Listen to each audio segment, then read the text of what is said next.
আসসালামু আলাইকুম।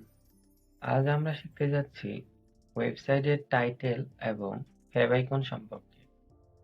ফেভাইকন কি তা হালকা ধারণা নিয়ে দেখা যাক।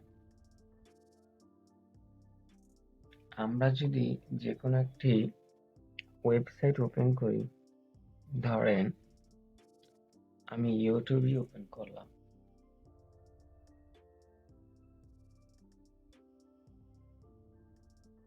এইখানে আমরা একটা উপরে ইউটিউবের আইকন দেখতে পাচ্ছি। এটাই হচ্ছে মূলত ফেভাইকন। আর টাইটেল হচ্ছে ইউটিউব। এই যে লেখাটা দেখতে পাচ্ছি এটা হচ্ছে টাইটেল। এটা কিভাবে আমরা প্র্যাকটিক্যালি করতে পারি আমাদের ভিজুয়াল কোড স্টুডিওর মাধ্যমে, তো চলুন দেখা যাক।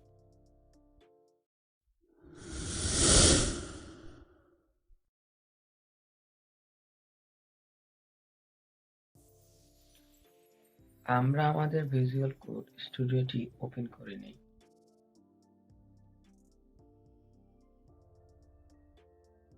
এই হচ্ছে আমাদের ভিজুয়াল কোড স্টুডিও।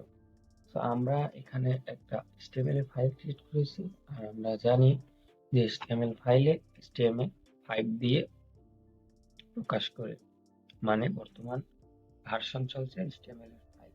আমরা HTML ফাইল লিখলে আমাদের কাঙ্ক্ষিত স্ট্রাকচার যেটা আছে সেটা পেয়ে যাবো।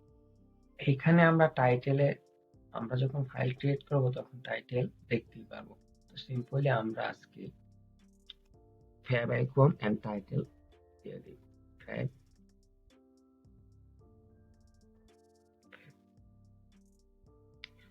Fab icon and title. এখন যদি আমরা এটাকে ব্রাউজারে শো করি,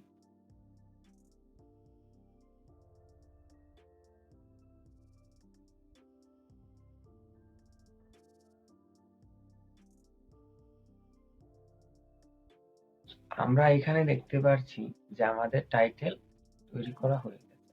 ফ্যাব আইকন এন্ড টাইটেল তৈরি হয়ে গেছে। তো আমাদের এখানে দেখাচ্ছে অন্যরকম একটা ইমেজ, যা এখানে আমরা আমাদের নিজস্ব ওয়েবসাইটে বা আমাদের বিজনেসের যে ওয়েবসাইট তৈরি হবে সেই ওয়েবসাইটের লোগোটা আপনার ইচ্ছা মতো একটা ইমেজ সেট করতে পারে। তো চলুন এটা কিভাবে সেট করে, অর্থাৎ ফ্যাব আইকন কিভাবে সেট করে তা দেখা যাক। তো আমরা এখান থেকে জাস্ট LINK লিংক, এই যে দেখতে পাচ্ছি ফ্যাব আইকন, এখানে দেখতে পাচ্ছি ফ্যাব আইকন, এই ফ্যাব আইকনে ক্লিক করব।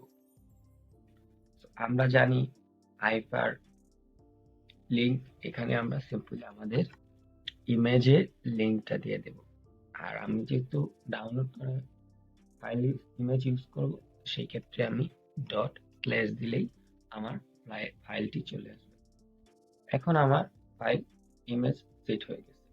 এখন আমরা যদি লাইভ সার্ভারে যাই, দেখতেই পারবো যে আমাদের যে কোনো ইমেজ চলে এসেছে। আমি যে ইমেজটি দিয়েছি সেটি এখানে চলে এসেছে। তো এই ছিল মূলত ফ্যাব আইকন এবং টাইটেল। সো আশা করি বুঝতে পেরেছেন। দেখা হবে পরবর্তী ভিডিওতে। আল্লাহ।